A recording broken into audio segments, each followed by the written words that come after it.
Oh, you're only getting one. Whoa, the guy is only getting one this time, y'all. What's going on, everybody? Welcome back to Yanks Talk Ball. The squad's in the building. I'm in the building. We're in the building. It's been nothing but nonstop action over the past few days. There is almost no more adrenaline left in my system after all the craziness that has happened over the past 5-6 days.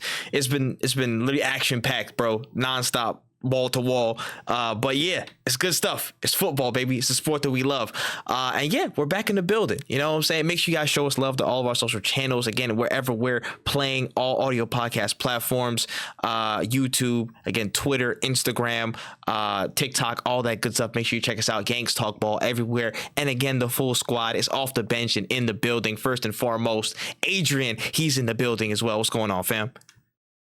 Can I just get one word for this one? Like one word intro? One word intro. You already said 10 words. So. He's already dropped the exact. I don't even want to. I'm just gonna say terrorism. Fair. That could be for so many different things. I think it's a good word to use this week. Dang, that's fair. That's fair, man. Right after the Boston Marathon. That's crazy. That's insane. That's insane, bro. Out with that, right? That just happened. It happened, and this is what he said. We got Chase in the building with it too, man. What's going on, Chase? So can I piggyback off Adrian's word with two words? Yes. So this has to do with his word. His word's terrorism. Mine is Nico Jackson. That's not a word. That's a name. Brother, oh, man. My collection of letters is Nico Jackson. What a name it is, bro. What a name it is, man. He could have said Jakaka. I kept it at one, but... You know what I'm saying? We'll see. We'll talk about that in a second too, man. No Chill Gene is also in the building. What's going on, fam? I'm going to piggyback off all these guys. Let me go for 3 words. Find some shame. That's my favorite. I hear it. Understandable, man. And also in the building, last but certainly not least, is Phil Talks Ball. What's going on, Phil? What's up, man? I'm not playing this game that you did. I'm just excited to get into the goods, bro. So much happened in this past week in the football world. Like, oof. Lots to cover. Too much, man. A whole bunch of stuff. But before we cover all of that good stuff, we got to talk about the prediction recaps. I got the scores in from last week. Let us break down what's been going down.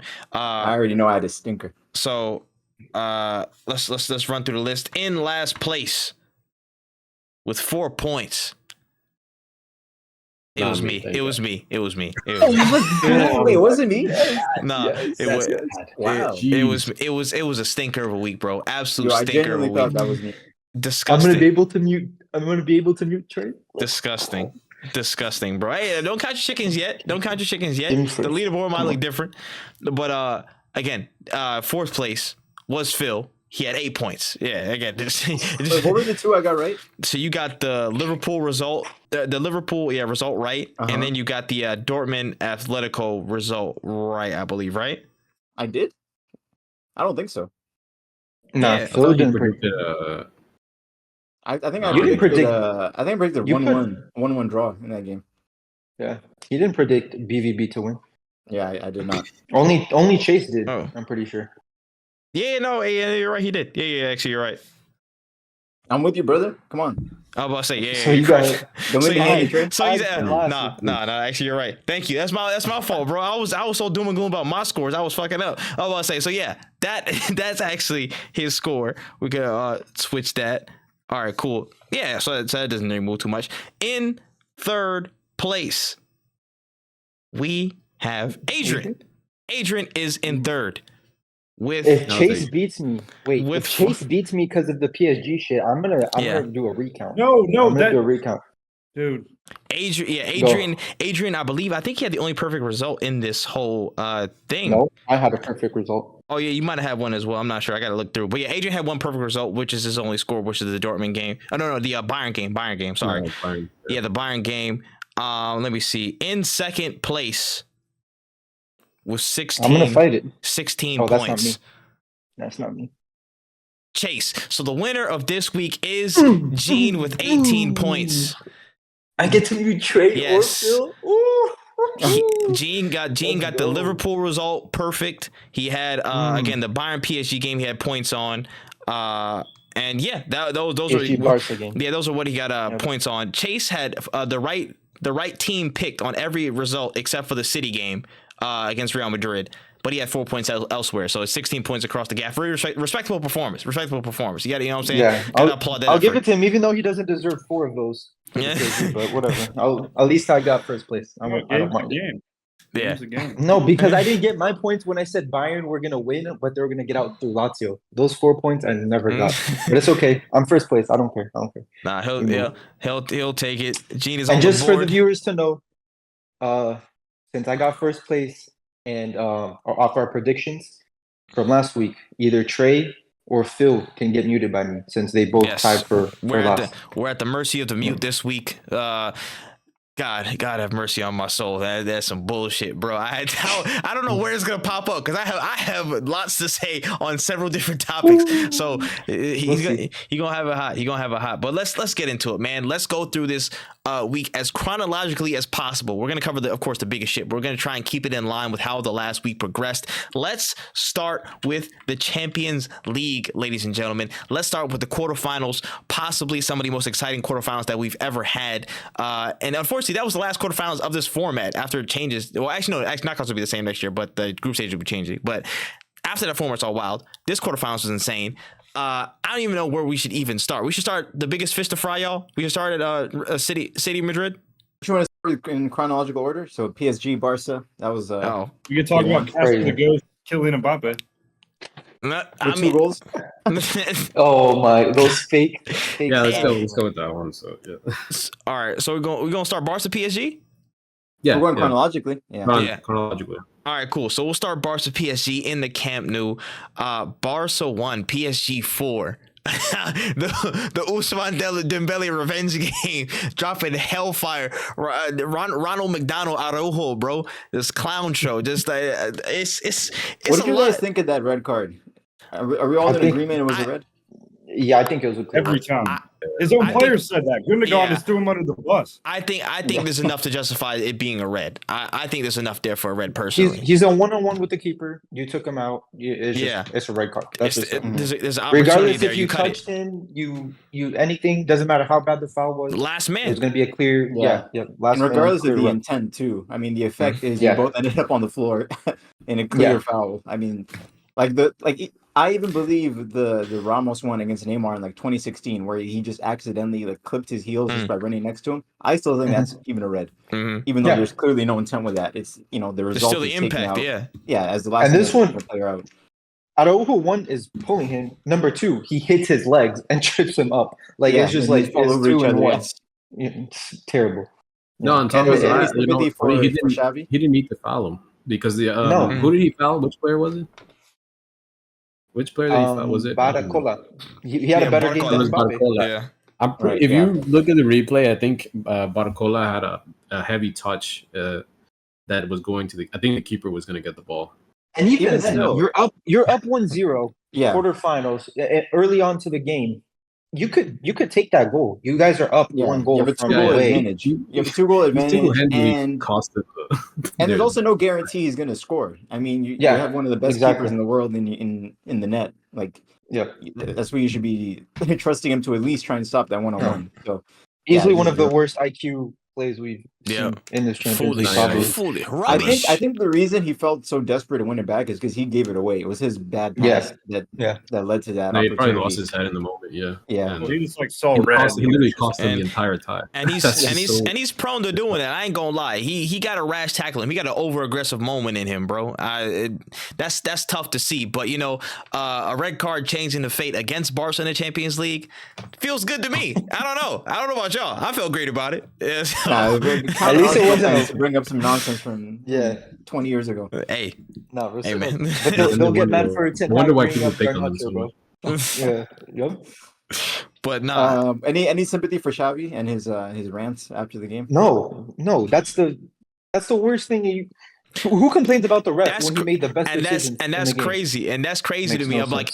And I think I forgot it might have been Carragher who was talking about it too. At that point where everything is going left, you need a calming force to at least try and organize the team, get some type of rhythm back. And the one person you look to is losing his damn head on pitch side, getting sent off and all stuff like that, like causing a ruckus and all that. Like, that's not a good look. That's not a good look.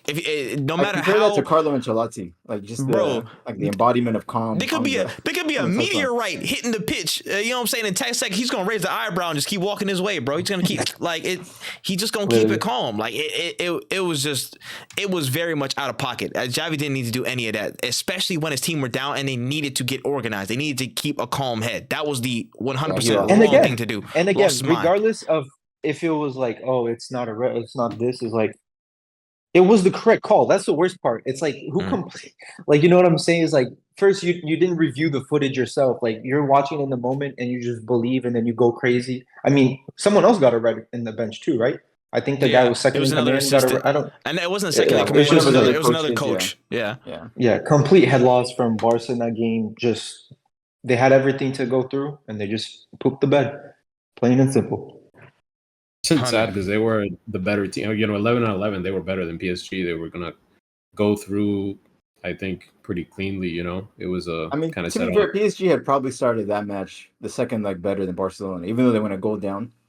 Because Luis Enrique, I think, came after the match saying like we were the better team with 11 either way. Which is like for like 20 minutes, I guess, because it wasn't. Yeah. Like there was no guarantee they were going to overcome the 2-0 deficit before then. I think the whole tie 11-11, I think Barcelona would have gone through. Yeah, I think Barca was I think far better leg one. It's just the way he capitulated. I mean, this has almost been Barcelona to a T since like 2019. Them in the late stage of the Champions League, it's just, or even in the group stages, they've just been like shooting themselves in the foot. I mean, since Messi said the Champions League will come back to Camp Nou. Like, who would have thought when MSN won that Champions League in 2015 that we wouldn't see Barcelona in the final again for the next 10 years at least? But now it's going to be 2025 until they can make it again. It's just it's unreal. No, man, crazy, but But Mbappe goal. I mean, hey. There's three other players. They was ready to hound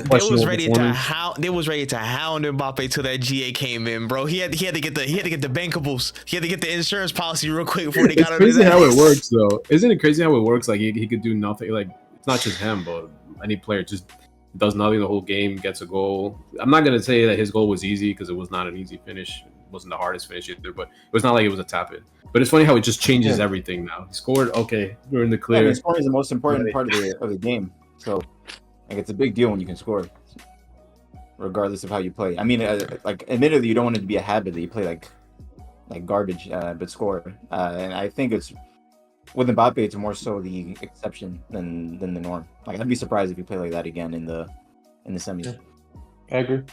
Yeah, but nah, definitely standout players at that tie. Shout out to Vitinha, shout out to Ousmane Dembele, bro. I swear, I ain't never seen Dembele hate somebody so much as Barcelona, bro. It had a smile on his face. I mean, he scored 3 goals all season, and 2 of them are against Barcelona. A grin on his face, he's bro. A demon, bro. Watching that whole club burn, bro. That shit is different level, bro. I ain't gonna lie. I got half a mind to put him in Player of the Week conversation just off of hate. That's a real contendership right there. That's real work.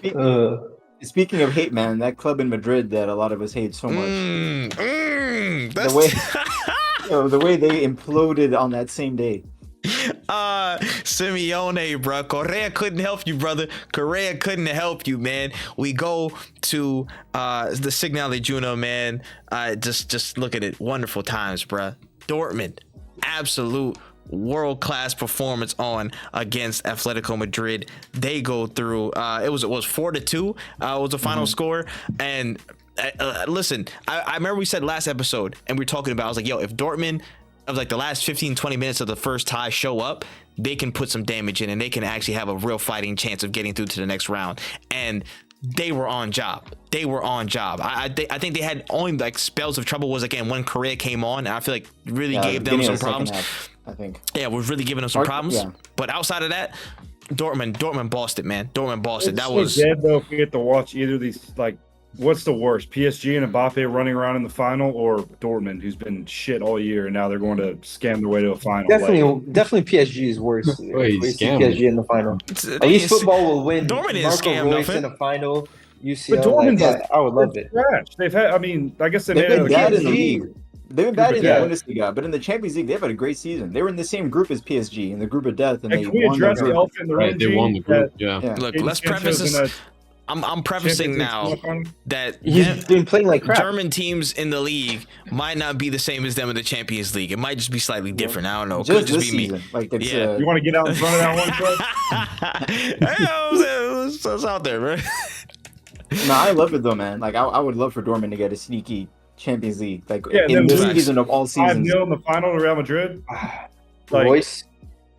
Oof. yeah. Yeah, I Royce would in love the for Royce Champions to League get final. a big Royce, trophy finally in yeah. his career. Like he's deserved it. And Best admittedly, case now, this is scenario, the time when PSG he's goes to getting. the final and Mbappe just doesn't do anything and they lose. That's best case Or scenario. he Man, gets this is 2 Mbappe hate. penalties. He gets 2 penalties, and then they win 2-1, and then it's even No. worse. What would you Listen, Yeah, prefer? then Mbappe he hate, goes. but Then he goes to Madrid after them losing. God.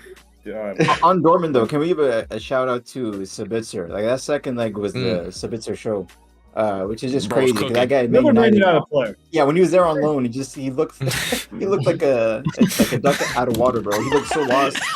The man was like, you know what I'm saying? It's just It's almost like coaches have something to do with how players perform on the pitch. Foreshadowing, Crazy. brother. Foreshadowing. also is playing in a system that suits him. I mean, like when Yeah. like Sabitzer became one of the like hottest Yeah, he was a prospects dog in Europe before that, playing too. for Leipzig. Yeah, like I mean, he was one of the brightest names in the midfield, and that's why Bayern signed him initially. And then they just played a totally different style of football. It didn't work. United played a different style of football, and now he's back at Dortmund with his high press, high intensity, just rock and roll midfielder, and 2 assists and a goal. Like that was his day, man. Mhm. And that Fulkrug header too was so good, bro. That was like Neat. vintage striker 101. Like beautiful. Facts. Great movement and all that, man. Shout out to Julian Brandt as well. I know he had the near chance at the end of the first leg that was like, damn, that could have been costly. Immediately made it up for him, like right at the beginning of the game as well. Immediately just Oblak, redeemed to be himself. fair, Oblak had a Oblak in that stink, match was dog. not. Yeah. Oof. and I feel for Yeah, I mean, it. it's always good feel- when Atletico lose. You know what I'm Yeah. saying? Look, zooming into is Simeone time done in Madrid? Probably Should not. he pack it up? Nah, he's got like a lifetime contract, I think. Yeah. I mean, they're always competitive. Like, what more can you expect? Yeah, they'll never be as good without him. Honestly, what's it called? I feel Oblak did have a shit game. He had a shambles game. I think there was stuff that he definitely could have got to. But I have a That Brent goal specifically. yeah, literally that one. But I don't know. I like Oblak as a keeper. He I think hasn't been I think the he's same. been. Oh yeah, he's still like top 5 Yeah. in the world probably. Yeah. Yeah, he's one of my favorite, like, I wouldn't say underrated keepers because he's been, again, pretty much in the conversation of one of the best keepers in the world over the past few years, but he's just outside of those, like, again, like the elite table over the, I'd say he's an elite keeper, but number 1 spot, he might not have had it over this past several spell of time. You know what I mean? So, In the past 2 years, I don't think he gets into Nah. the He was for world sure class. probably like arguably the best keeper in the world back in late 2010s. yeah, I agree. Yeah. Yeah, at this point now with Alisson and Courtois and Mm-hmm. Ederson, I don't think so. Yeah, I agree. But yeah, man, listen, Atletico in the pack, I'm a happy man with that. If they cannot see another round, I'm happy with that as well, bro. That's all good. Yeah. You know what I mean?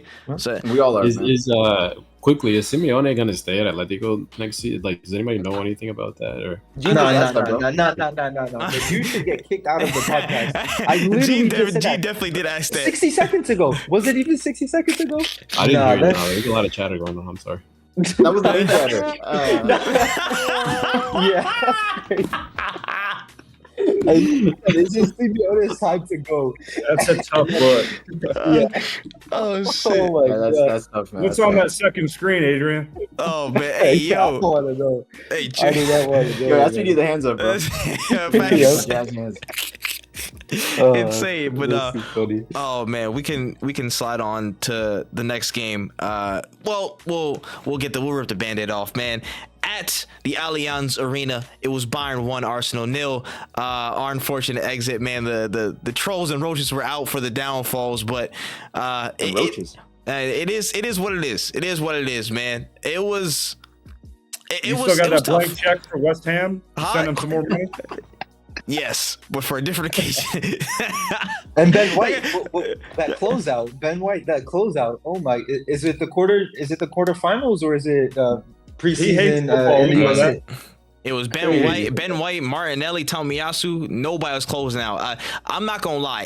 Again, this is gonna be the hallmark of this entire fixture. In the moment, the phrase "in the moment" or "the moment" is so key for this shit, bro. How do you let one moment of just lapse of concentration? You give Kimmich a bullet header. You give Kimmich a bullet header free in the box. You know what I mean? It should not have come to that. You guys have been such a good team going forward all season, and Bayern leaks goals left and right, and you could not break them down to save your life. That's true, but they still one moment should not have to dictate the whole tie, considering the quality attacking players you have and the fact that Bayern has just been like uncharacteristically bad all season at the back, and to not even really create any chances. And I know we joke about like the star boy and like, all these things, but like Saka, Martinelli, Jesus, Odegaard, like these are top players who just ultimately did not perform. Like there's no other way to put it. I know Rice on the one, but it's like they just did not create anything going forward against a lackluster Bayern back line.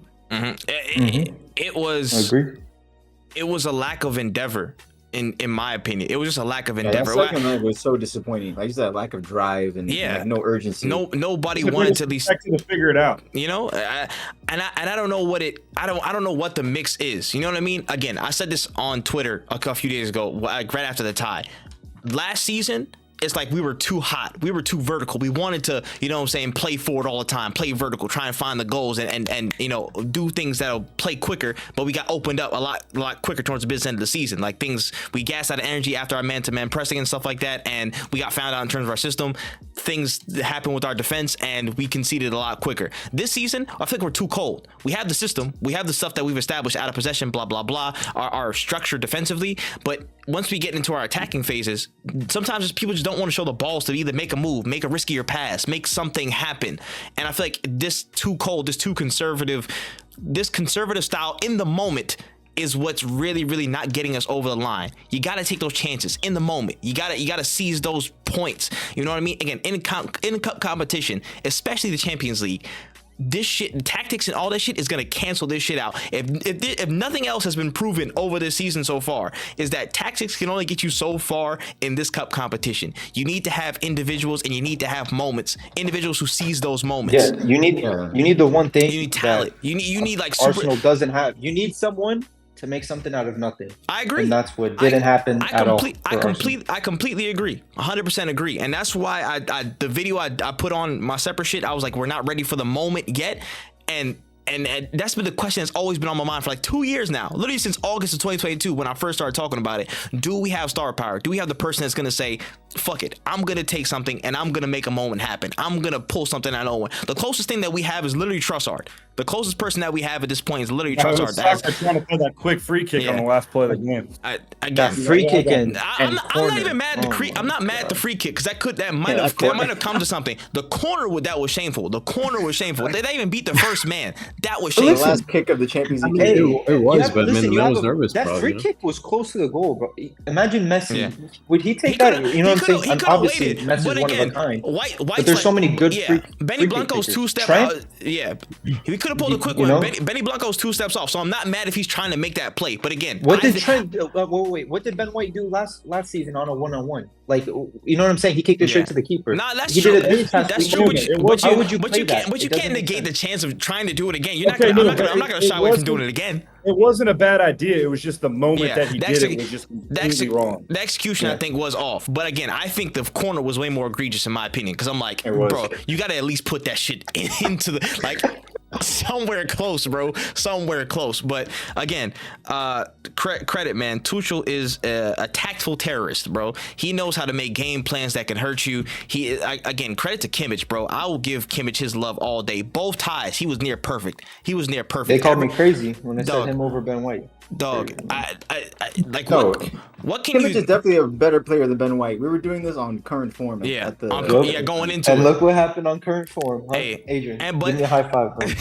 But you're crazy to think Kimmich was in better form than White coming into the tie. And again, that just typifies the quality that Bayern has at a Champions League experience level. When it's time to turn it on for those moments, they're there for those moments. Kimmich was there for the moment. You know what I'm saying? Like, yeah, they were playing for pride. Goretzka had an insane match. Goretzka had a great game as well.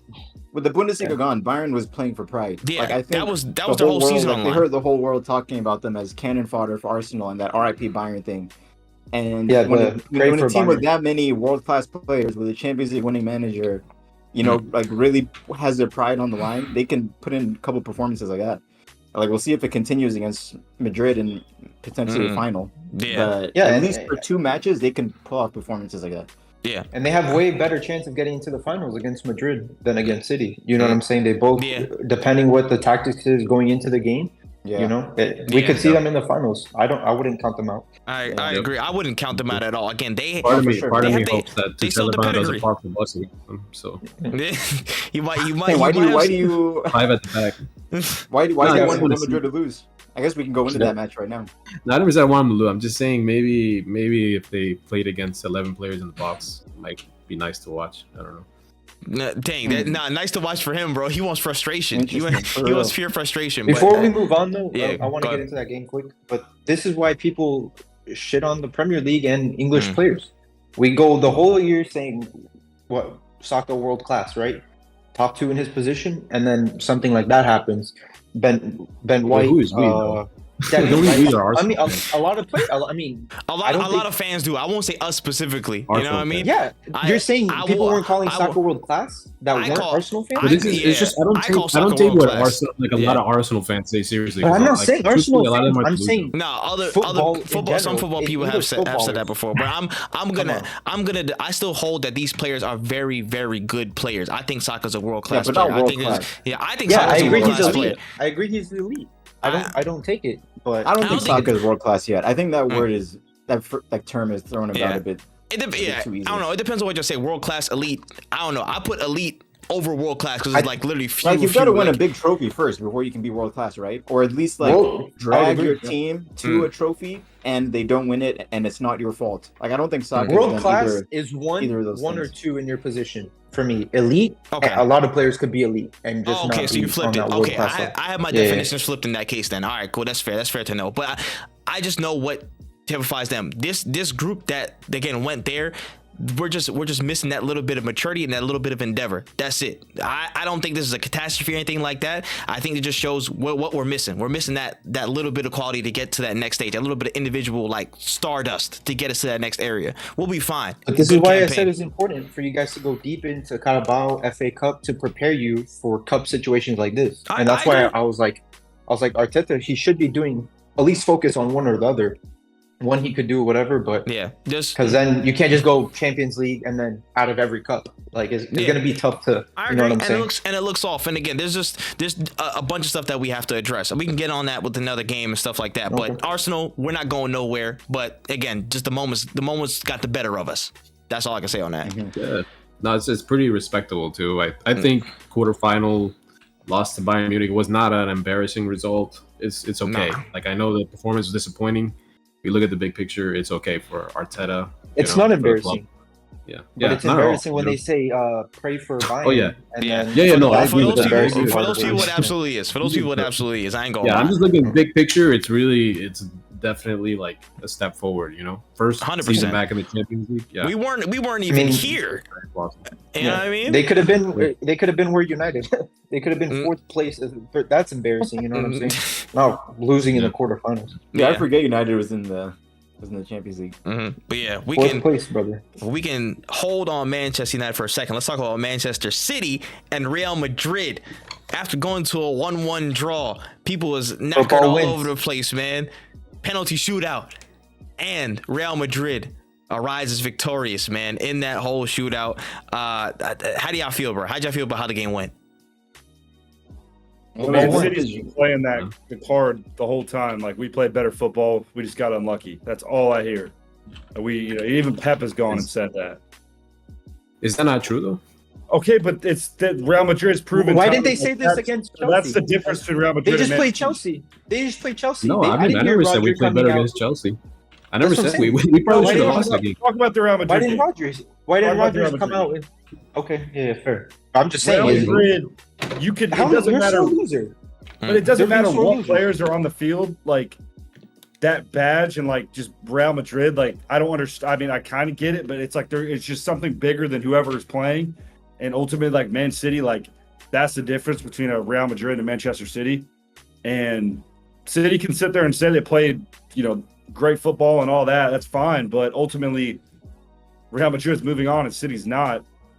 And if you have these world-class players, which they do, like they have to, and again, I don't know the health of Haaland and De Bruyne, but if they asked to get subbed out of that game and they weren't seriously injured, like that is the talk about their mentality. Not as much De Bruyne, but Haaland, like if he really was just that frustrated or whatever, and I know he's hurt now, but it's just like Real Madrid, again, you look at the Nacho was fucking playing center back. Like there was no way that should have even been a discussion. Mm-hmm.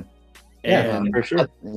I think the difference is a club like Man City wants to win the Champions League, but a club like Real Madrid expects to win the Champions League every season. And I feel like you see that in just the aura the players have when they step on the pitch in any tie. Yeah, it's like we expect to go through. Like no matter what the media is saying, no matter what all these pundits are saying about who the favorites are and who plays better football, like we still expect to go through. And more often than not, they do it like through just like almost pure aura and star power. They're just able to get through these like seemingly impossible challenges. And that comes from up top. Be praised for that. And goes down. Killing it, like the way that he's able to, that calming presence that I think sometimes Pep gets so worked up that I'm sure it's like has an adverse effect on these guys where he's so like, jittery almost, but everyone has their different styles. But, Real Madrid has that, like you said, that aura, and they have Ancelotti on the sidelines. Like you can't give them any room to breathe and then go to the lottery of the penalty kicks where that's where it really does show like the difference between the two clubs. So yeah. And what I don't understand, the things that I don't understand from that game is they had like at one point 16 corners and Real Madrid had 0. And they kept trying the same thing over and over. They try to get Lunin to make a mistake, which he did against Barcelona literally yesterday. But they kept trying to do it. They kept trying to put the pressure on him, and he just wasn't falling for it. I mean, he was Madrid's best player before everything happened. He kept them in the game. They're throwing everything at him. He's young. He's not as experienced as someone like Courtois. He's not as good as someone as Courtois. And they just kept trying it. And he did his job. He did a great job. But they were just trying to that one-trick pony type thing. Oh, let's throw it to the keeper until he makes a mistake. No, you have to go. You have to make magic happen. And they just didn't. It's pretty simple. Yeah. Adrian, you have any thoughts from a City perspective? It's kind of tough talking about it because, like, from what I saw, and I know everybody else saw it. First game, obviously, this is totally different. It was back and forth, very, very even matchup. And this one, I think they came out with a plan to get an early goal if they could, and they did. Whether it's a bit of luck or not, they got the goal. Kyle Walker. Walker just being a clown again. I mean, plays he plays him on side, and then I don't know what else to say, about that. But after they got their goal, like we saw what they did. Like they defended. They had 10 players on defense, 11 players at times. So like it's kind of hard because like I know the truth is like they parked the bus like after that. They were protecting their lead, and people don't like to hear it because it's Real Madrid and like how the heck you're gonna say Real Madrid parked, but they did, So now when I think about it, it's like, well, they need to get the job done. So there's nothing, people always complain. People always like, especially a lot of City fans, even Rodri was saying that. There was only one team out there, whatever. But at the end of the day, there's nothing in football that condemns parking the bus. There's no rule against parking the bus. It's a tactic. Chelsea won the Champions League in 2012 by the craziest parking the bus. Everyone plays tactic. That's what makes the game so beautiful. Like, if Real Madrid tried to get into a foot race, like a basketball game out there, they would have gotten smoked. Like, that's just what you have to do to win games. And there were such fine margins too, because if Kevin De Bruyne scores that chance he had at the end, it's a different outcome completely. Real Madrid did not have a sniff at goal after they scored. They maybe came somewhat close, but when they even took out Rodrigo, Vinicius Jr. was off. I mean, at some point it was just Brahim Diaz against our entire defense. So it's just there were so many small margins that could have defined that game. At the end of the day, I feel that we lacked the quality in the final third to make it happen. Their game plan seemed to be to force us out wide, where it didn't seem that we have the quality to get the ball into the box from out wide, and to let Akanji have as much of the ball in the midfield as possible, while De Bruyne and Bernardo Silva and all these other players were tightly marked. Akanji started ahead of Stones in that. Yeah, so position, right? exactly. He did, Why is They Stones not for in that role? 115 minutes. I don't know. I mean, I think Stones must have been injured, because I know Stones is obviously that role was created for him. So there had to be something wrong with Stones for Akanji to start this game and to basically play, up until I don't know what time he came out. But I think he was okay. The thing is, he was really hit or miss there. There were some passes he put in through to KDB that were good in the first half. At the end of the day, they were just really happy to let him have as much of the ball as possible. That was the gamble that they took. So it was a game of a lot of gambling. They gambled on that. They gambled on getting Grealish a lot of the ball, and he did okay. But what I feel is that Grealish doesn't have enough quality in the final third to in a game like this to pull out a cross at that, a quality cross out of nowhere into Haaland, or to Foden or anything like that.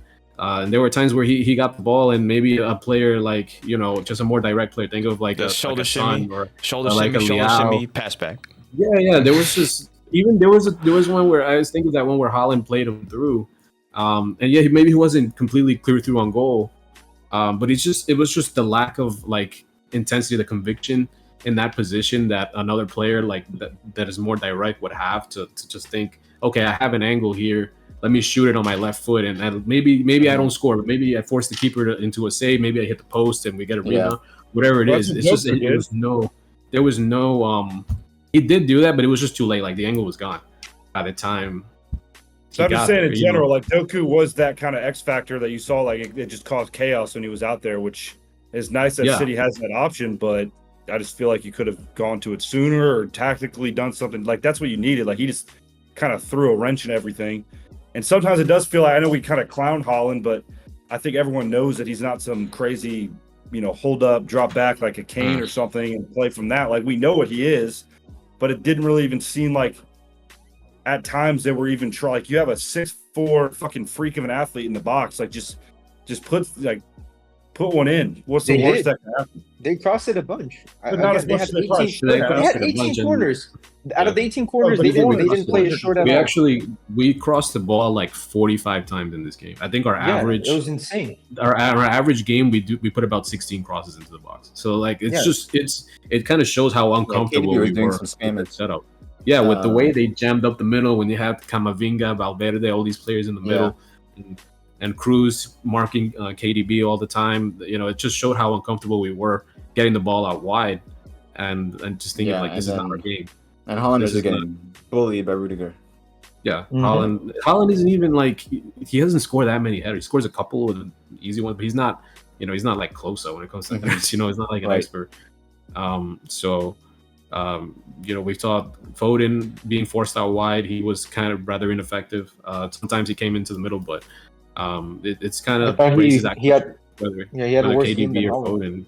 Yeah, whether like how do KDB and Foden function in the same team both at their best? It doesn't seem like that's even possible at the moment. So yeah, I mean it was a lot of small margins, and there was definitely some luck involved. There was a lot of gambling. I think at some point they knew the only way they were going to go through was on penalties, so that's what they played for, and their gamble paid off. But we just weren't good enough in the final third. We could have used a player like Mahrez who left, or maybe we sold Cole Palmer. Maybe he could have came in, delivered some quality crosses into the box, or maybe get into some good positions. Yeah, he would make something out of decisions. Yeah, make better or decisions. There was having a Gundogan in the midfield. Is really good at finding space. It's funny because I think now like I miss Gundogan so much, like that center midfielder who had a lot of quality in the box that we didn't even know about until 3 or 4 years into his time at City. And I was like thinking like, wow, Jude Bellingham probably would have been the perfect replacement for him. He would have been insane for us. Yeah, we couldn't help it. He didn't come to us. There was like, I think McAllister was another player that we were interested in. Maybe he would have been a brilliant replacement in that role. But we did end up with was Kovacic, who is a good player, but he's got nothing. He offers nothing in attack, really. Yeah. And Mateus Nunes, bro. And Mateus Nunes, who doesn't even play. So, I mean, we definitely Another we Calvin missed that. Phillips right there. We missed that, and even in Bernardo Silva, Rodri, they were not making good decisions at times, especially in the game. There was times where maybe they should have shot or they should have passed, and it was all around a poor performance there. But we had all the ball. I just don't understand why they didn't do the same. Like, you still had chances to take those shots, like you guys did in the first thing. So that's why, like, the only thing that pisses me off is like when these players come say, "Oh, we played better football." I'm like, it's like, come on, you could have tried more. You could have, like, if a team is parking the bus, okay, keep taking shots. You guys are the best in the world. One shot goes in. Foden took 3 shots in that last game. The same thing.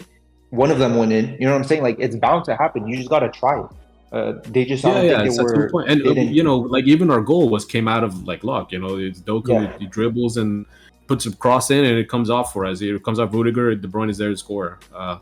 So there was not enough risk taking in that department. There's just not enough quality, and that's how it ended up. We ended up going out. We had to pay for it. So perfect. So we could move on. Yeah, man. Any last words? Hey, man. Nope. Champions League is the Champions League, isn't it? But on brighter notes, there's a brighter note for City somewhere, because we had the FA Cup. You know what I'm saying? The FA Cup come through. We had a couple of fixtures that we. I wouldn't say brighter. Yeah. But well, for some people, you know what I'm saying? Well, it depends on who you are. We'll get to that it was though. a tough watch. First up, let's talk about Man City and Chelsea. It was Man City 1, Chelsea 0 after the game. Felt that at sometimes it felt like City was there for the taking, but City found a way through. How'd y'all feel about it? They're just, I think, like Chase said it best. Two words: Nicholas Jackson. I mean, who would have thought going into that fucking game that Chelsea can sit there at the end and be like, we should have won that game? Like, we had Manchester City in the worst possible, and Pep had a point. Like, they were so fucking tired. They did not want to be out there. This is all Chelsea has to fucking play for. And dumbass Nicholas Jackson just like, I mean, that fucking sequence where he misses the one-on-one, the ball goes wide, and then he gets a free header. That's not even the worst part. That's not even the worst. That's the worst part. He didn't shoot it. Like, there was an instant there where you think like he's open net. It's on his left foot. And he doesn't shoot it. He doesn't just pass it into the net. Clown. Like, I don't. It's horrible. Like, I don't know what. Like, I don't under. It's like, I'm not even trying to joke, and it's like a bit, because obviously it's just easy to say this guy sucks. But like, he cost them the game. Like, that's what you need someone to do. How do you not shoot? That's the angle. Yeah, that's just inexplicable. I know people use images to skew their comments, but that's just like right there. You just know, like, it's just there's a pass into the net. Right there. We got lucky. I mean, we probably should have lost this game. We got lucky that was. Have you seen a worse performance? Have you seen a worse performance from City in the past 3 years than that game, Adrian? No, that was the game to beat them, and still couldn't do it. I probably have. Truthfully, I can't off the top of my head. But it was not good. Like, we should have lost. But I don't blame them, because it was on the hangover of what happened in the Champions League. So. Bro, Chelsea's Wembley curse is too powerful. Like, no matter how bad you play, you'll still beat Chelsea in Wembley. They haven't scored in how many hours is it now in Wembley football? It's egregious. And then that's the DNA, bro. Yeah, and then the losing run is even worse than how long it's been since they scored. Yeah. It's wild, because like growing up, Chelsea were like the Wembley Kings, like in the Drogba, Lampard era. Like, they used to win like every FA Cup final they were in. And like since like mid 2010s, I think, like post Conte, 2014, 2015, it's been shambles. Does this pose another Chelsea striker question though? Like, is this a thing in the Chelsea fandom? Like, they're convinced they're gonna get a new striker again this summer again? Yeah, every summer. Yeah. Once that one hits, where it's over for the league, but. Morata hit when he scored like 6 goals in his first something games. He was cooking, bro. After Nicholas Jackson hat-trick against Spurs, they thought they hit the jackpot. I am at the point where it's just get someone who's proven they can fucking do it in the Premier League. I'll take Solanke. Your best bet is Ivan Toney is your best bet. Solanke back. I mean, that is a very Chelsea signing. Pay like 70 mil for one of your Obviously, Ivan Toney is the signing, but At this point. I don't think he's going to be like that well sought out, to be honest. He will be, but I think like if you guys have a chance, I think you guys could get Ivan Toney. I don't see why not. I would prefer Tony than I think I'll be closer for Ivan Toney. I really think y'all would actually end up with him. Out of anybody. No. Bro, Isak is like he's gonna be like the most sought after striker in Europe. Isak's going for 118 months. Isak might get a Barca call. Yeah, Isak might get that Barca call for 100 mil. They might move heaven and earth. Yeah, I think like I want us to get him, but that's a whole other thing. Yeah. I don't know. Yeah. I don't think you guys will be able to pull that off. And if you guys do, he won't perform good for you guys. We know what will happen. He'll score 5 goals in his first season. So he'll be injured all the time. The worst thing for you guys is one that non-penalty call you guys didn't get. But again, it's just like the Grealish handball. Oh yeah, I mean that's ridiculous. As how many times do we have to see these calls like not being given against City? Yeah, this was a heinous week for referees in England. It's just all these things. But again, you guys tie. They still would probably have won the way that you guys were playing that football match. But it's still a penalty that you guys should have gotten, in my opinion. And that kind of definitely that fucks with everything. I think it's a clear handball. Like it's crazy that they didn't get that. Like again, why do we have VAR? Why do we have that Joel play at the end of the game? I know Chase was livid. I've never seen surprised me turn off the television after. Joel's fall off has been crazy. He was the best left back in the league. U13 pass. Anyone out here could make that pass. And he was on a strong foot. Did he even look up? Like I feel like it's one of the first things you learn. He can't fucking dribble. He's looking at his feet. Yeah, it's one of the first things you learn as a kid when you dribble with the ball to keep your head up to look up. The guy was like glued to like. Maybe if he was on the right, I could understand it, but. Yeah, that was so bad. Foot, man. And we had another moment. What's it called? It was almost a Saka-esque moment. Mudryk, last second of the game, he gets a free kick, and then he just overhits it straight into a goal kick. Every time I see something like that, I just think of Harry Kane at the Euro. The Euros? when they had him on yeah, that was too good, bro. How did you feel about that, Chase? That free kick? Your star boy. He's not my star boy. I mean.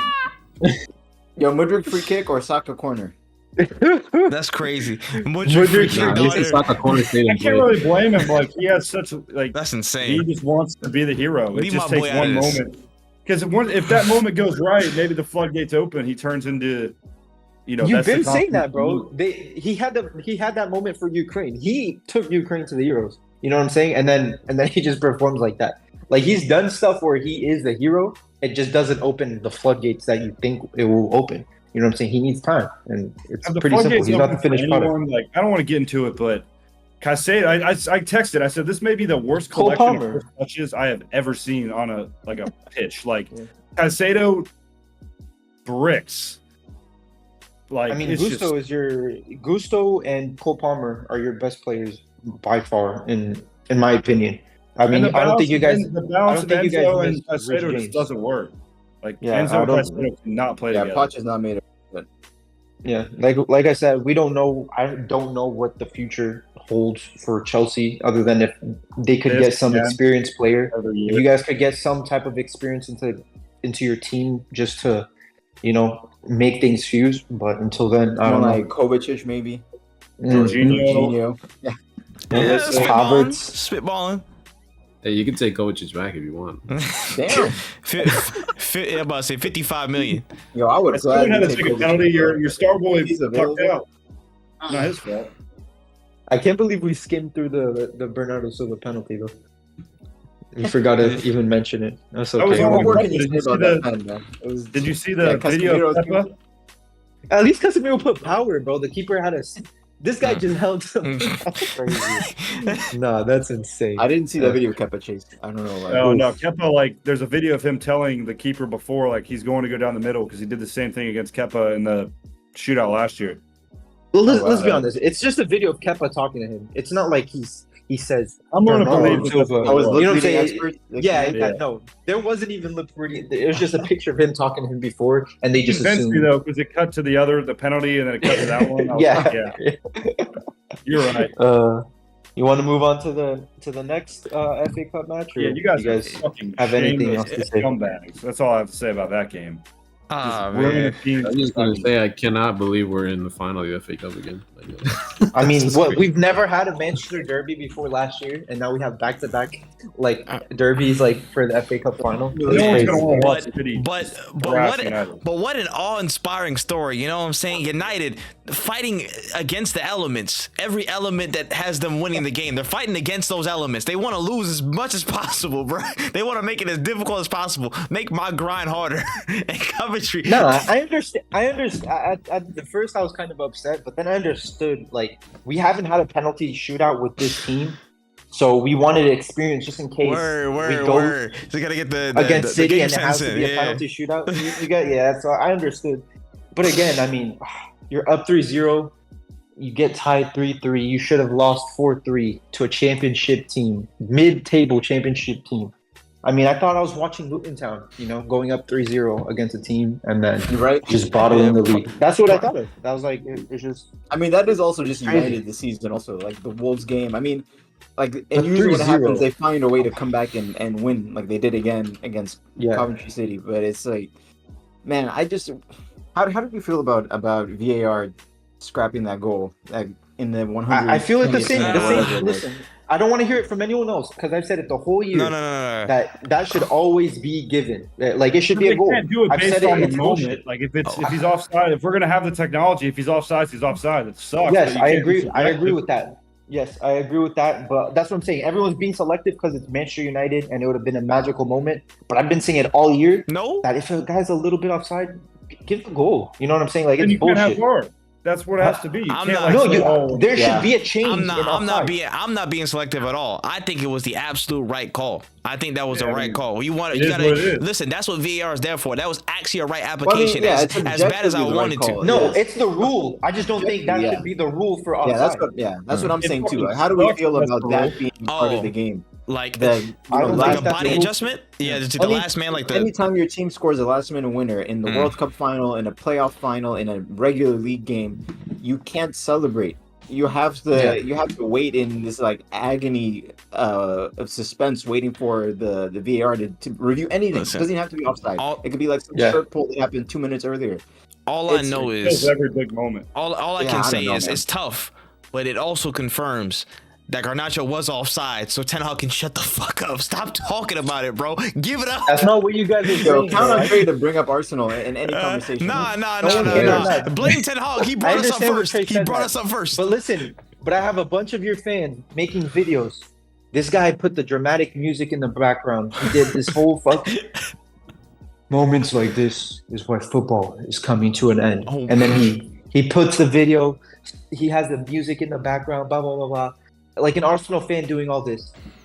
United should have lost the game. Blah blah. Blah. And then you mentioned like this exactly happened against Arsenal. Why are you bringing up the past? Why are you bringing up the you guys? I'm like, bro, like, come on, be serious. No. You have to, I can you cut know, the bullshit. live by the I'm sword, yeah, die I by agree. the I sword. agree. I'm even. I'm You know? bullshit. I'm bullshitting. But no, honestly, Yeah. I think it is. Yeah, with the celebration thing, it is honestly bad. There needs to be either a way to streamline those checks to actually make sure they're happening quicker, so at least they don't block celebrations like that. Semi-automatic offside is coming to the Premier League next season, right? Yes, so that should we'll see how quick it is. hopefully again circumvent a lot of that to either give a snap decision of say you're good, don't have to check with us, or it's no goal, bring it back. Like we have to find a way to streamline that. Quick.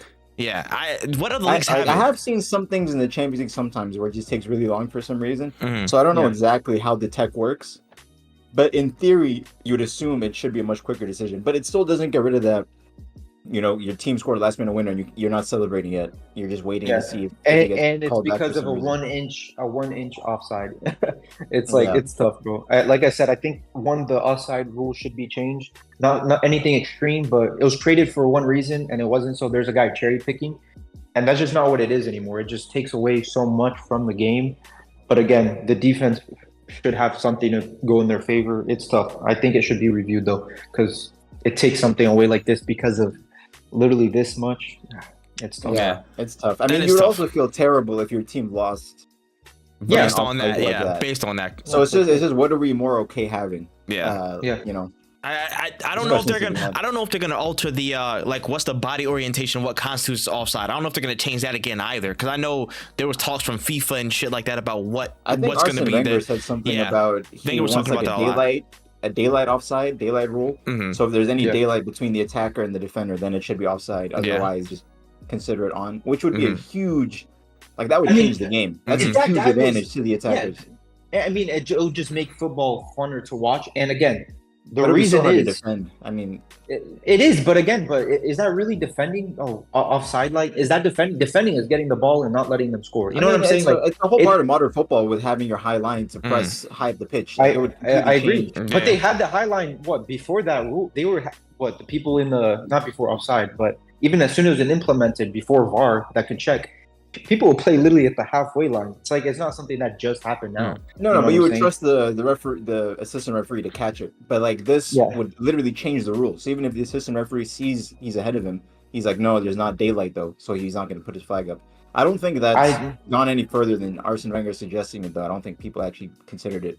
Again, it would be fun. If but if that guy from Coventry was a size 9 instead of 11, the goal would have stood. You know what I'm saying? Like that's just the shit. That's just like, how are you supposed to not be offside if it's by half an inch? You know what I'm saying? Like it's crazy. Also, I feel some type of way with offside when it's the offside player is coming back from an offside position, like Haji Wright was. Because in that instance, he's getting no advantage from being offside, none at all. Exactly. So I don't know if you can write something in the rules to negate that about if the player is moving into the offside position or coming away from it, because it just defeats the purpose of the rule if he's caught offside in that regard. I don't know, man.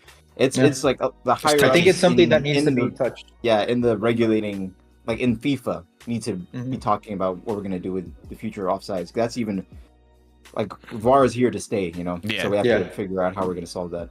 Agreed. But outside of the controversy with that, man, big ups to Coventry, man. Again, like 3-0 down. Literally could have just, saying. They should have done that since the beginning of the match. Yeah. They should have. I think that was their one flaw was that they gave United too much respect. They did when they shouldn't have. They started in a back. They started in a back five and everything. I think they played way too conservative that first half. But then I think what Craig Burley was talking about, they usually play with a back four and they play more aggressive higher up the pitch. So as soon as they switched to that, they got more love. And you saw United started to back off, and then they found looks. So again, credit to them for playing how they know how and using their identity, what they've built on, to actually come back. And that would have been a storybook moment, man. That would have been storybook. It might have been the greatest FA Cup tie of all time. I mean, in the semi-final too. In Wembley, it would have been ridiculous, bro. But again, just even take United, even though United is shit, taking them as Coventry, taking them to extra time. That's a great achievement, and that's an even greater indictment on Ten Hag, bro. I don't understand how this guy. That's what I was gonna say. This is one of the weirdest hey, listen, where the fans want of United want a manager sack despite advancing to the final of the FA Cup. Like, listen, it's such a couple finals in a couple years, bro. You know what? Substitutions killed the game again. He took off Garnacho, he took off Menu, and we fall apart. How many times does it have to happen? I saw a guy, every time that Garnacho got subbed off in the past 10 games, we concede right after. Like, it's just like, come on, have some common sense. And he just lacks it. You know what I'm saying? I understand we had to play Casemiro. I understand all this stuff. But we're playing a mid-table team. You could have played center back. Me and Trey could have played left back together. You could have Phil in the midfield. You still have to beat Coventry, bro. You know what I'm saying? It's just like and we were. That's the thing. We were beating 3-0. Until then, no one said anything about Ten Hag. No one was complaining. Oh, he's only winning 3-0. Oh, no one said nothing. But in the 70th minute, they scored 3 goals. You have to respect shamelessness though in the post game. He said it's absolutely a great achievement. We reached another final. I'm like, you know what? You're right. Get that contract extension, brother. Talk that positive shit. I agree. I want him to stay. He deserves a contract extension, but he needs to stay. I mean, if you guys say this, but he's been to more finals than Arteta, Pochettino put together in the past couple years. And may so you know what I'm saying? May he get more opportunities with the 5-year extension, bro. We need that. Okay, it's funny, but you still have less trophies than him. So Listen, he deserves to stay. We're on your side. I'm with you. I'm not saying I agree with you on this point. But I'm not saying he deserves to stay. I have no rebuttals. I have no rebuttals for this, bro. I think he's earned more time. So you think with his Arteta tenures and Ten Hag are on the same level, Trey? Listen, he's been to more finals, bro. What you're saying? Wait. I'm asking you a question. Just answer yes or no. Do you think they're on the same level? On the same level. Yeah, because Arteta has accomplished more with United Ten Hag has accomplished more with United than Arteta has with. So you think they're in the same level? If you want my honest answer, that's no fucking way. Okay. No. Can you elaborate why? What's the difference between the two? Bro, I'm actually use your eyeballs. Sight, you're muted. Sight, you cannot speak. I get it. There you go. You're sick. You are muted. Yeah, that was a sick move, bro. But at least I know I'm free for the rest of the pod. Let's go. No. So again, the guy's shameless. He doesn't. And every United player could get out of the club. I don't care, except for Mainu, Bruno Fernandes, and Maguire. Out of all people, everyone else. Garnacho? Everyone could fuck off. I was even thinking, watching yesterday, I was like, why would Bruno Fernandes want to stay at Man United next season? Yeah, he gave up the best years of his career at that club. I feel bad for him, bro. I feel bad. I'm thinking, like, why, like, there's no Champions League. Like, you just had a disaster season. Yeah, it's hopeless. It's like, why would you, if you're Bruno, like, why would you stay there? Man, and the season he went to United, he went in January. That summer before. What did get he out of do? your muted, man. What did he do? The summer before he went to United, he was heavily linked with Liverpool, and that was in 2019, I believe. And I'm just thinking, like, you guys would have won everything. Yeah, how crazy would Bruno's career trajectory have been if he had signed for Liverpool that summer instead of United later on in Jan? Just thinking how, like, because he could end up leaving the Premier League with nothing to his name other than one Carabao Cup. Yep. Yeah. I was thinking, like, I would take him. I mean, like, not that it's not going to happen, but I'd happily take him at City.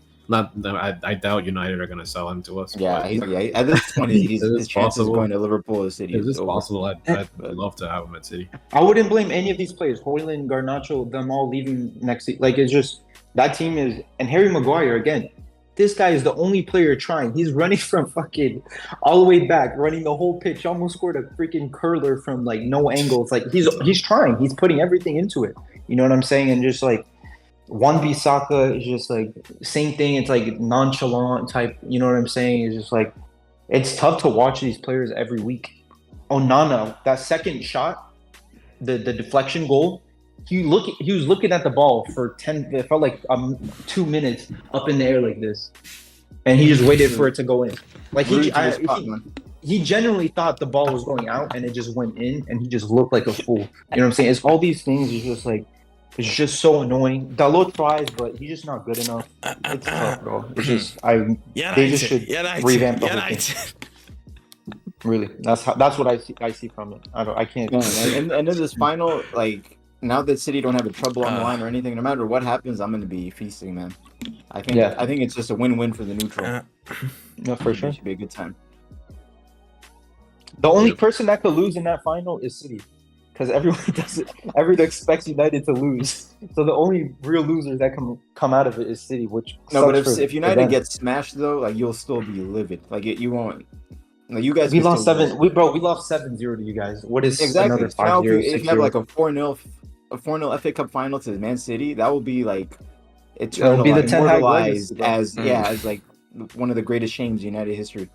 So you still could lose, but yeah, definitely 3-0 to Bournemouth at home. That's worse. Crystal Palace coming back on us after I don't know how many hundreds of millions of years. There's just so many things that are just worse than that than losing 4-0 to City. We lost 5-0 to them the other day. We lost 5-0 to you. It's the FA Cup final part of it. Like, it's just that makes it. I understand. It'll be written in gold. I understand. Yeah, I mean, whoever, and people still back Ten Hag somehow.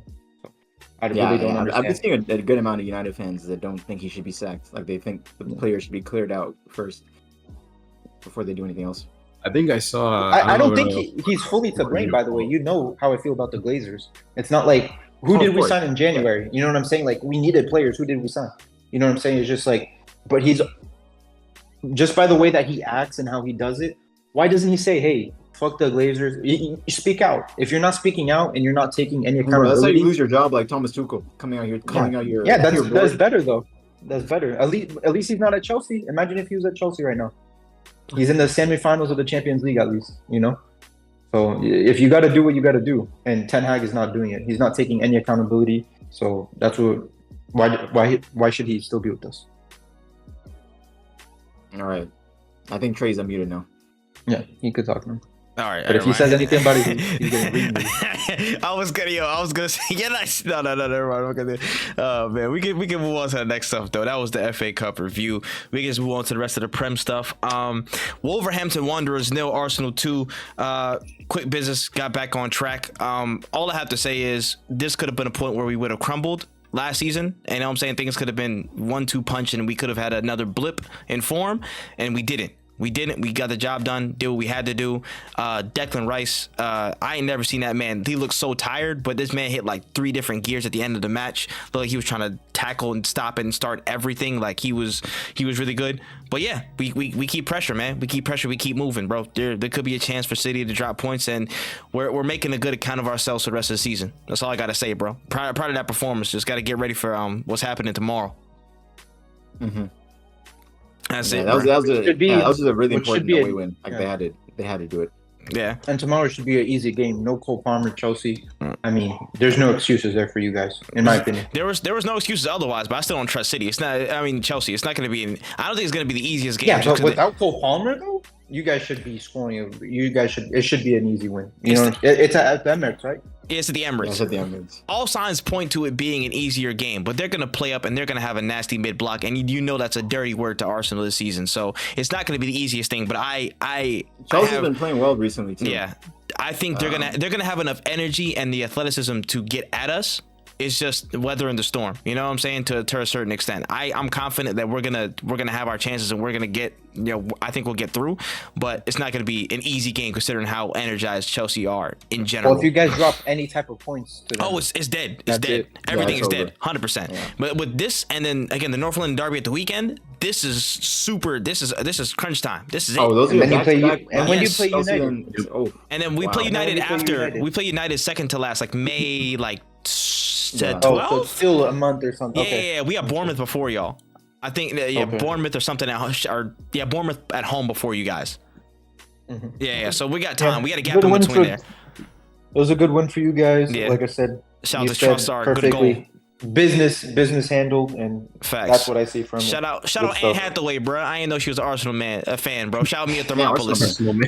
Wait, she was there? No. There was an interview. You saw the clip, right? Yeah, I saw the clip. I was about to say, shout out me at Thermopolis, man. I ain't know she was a gooner like that. Yeah, very, but insane. Small world. But yeah, we can move on to the next thing here. Fulham 1, Liverpool 3. More business has been handled. Looked a little bit, what I'm saying, could have been shaky. Went 1-1 into the half. Was a goal scored. Castagna, that man ain't never scored a goal for Fulham in his damn life, but scored one that day. On my bench in FPL, man. Yeah. Ridiculous. But at some point, Liverpool did find a way back. Trent looked like he was comfy again, bro. I ain't gonna lie. Off the rip, what can you do about that guy? Sometimes absolutely it's freaking so nothing. good having Trent back. I'm about to say, I believe Jota was on the score sheet as well, right? Showed up, huh? Yeah. Gakpo showed up. Well, Klopp made 6 changes to this lineup from the team that lost to Crystal Palace. Which, when it first came out, like I sent in the group chat like this lineup, like ... Yeah. But it wasn't necessarily out of like fear. It was just I was more surprised than anything, and I just had no idea what was going to happen. Mm-hmm. At this point, I think most Liverpool fans have developed a certain amount of trust when Klopp does stuff like this. He's usually pretty good with rotation in title run-ins.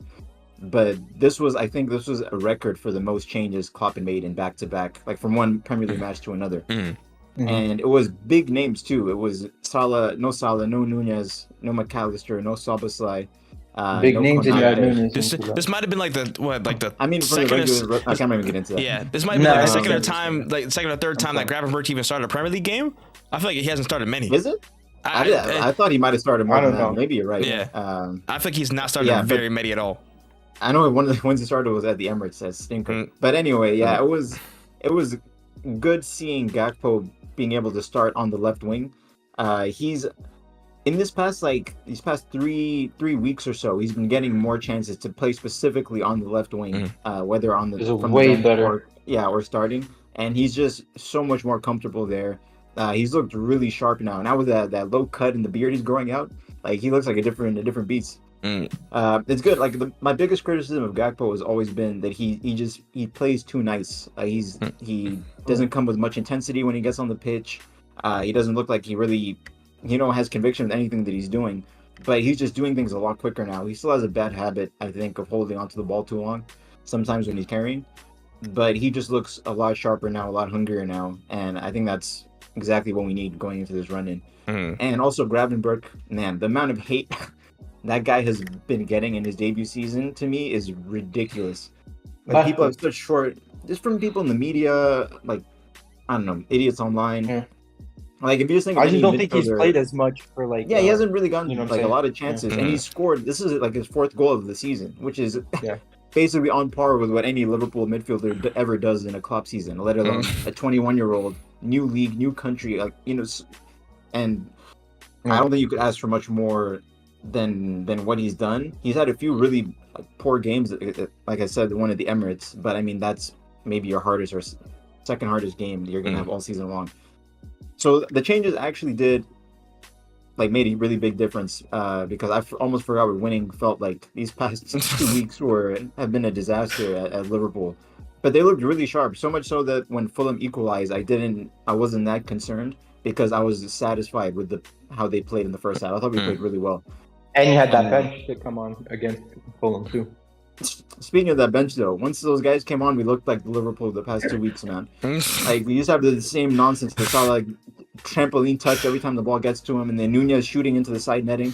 Like, it was good seeing players like Jota running in behind and scoring. Like, I forgot what that looked like. Do you think big picture, if you guys could sell him to Saudi Arabia this summer, would probably be the best for you guys? I'm never gonna sit here and say I want us to sell Salah, but I definitely would not be as distraught as I would have been last summer if we got money for him.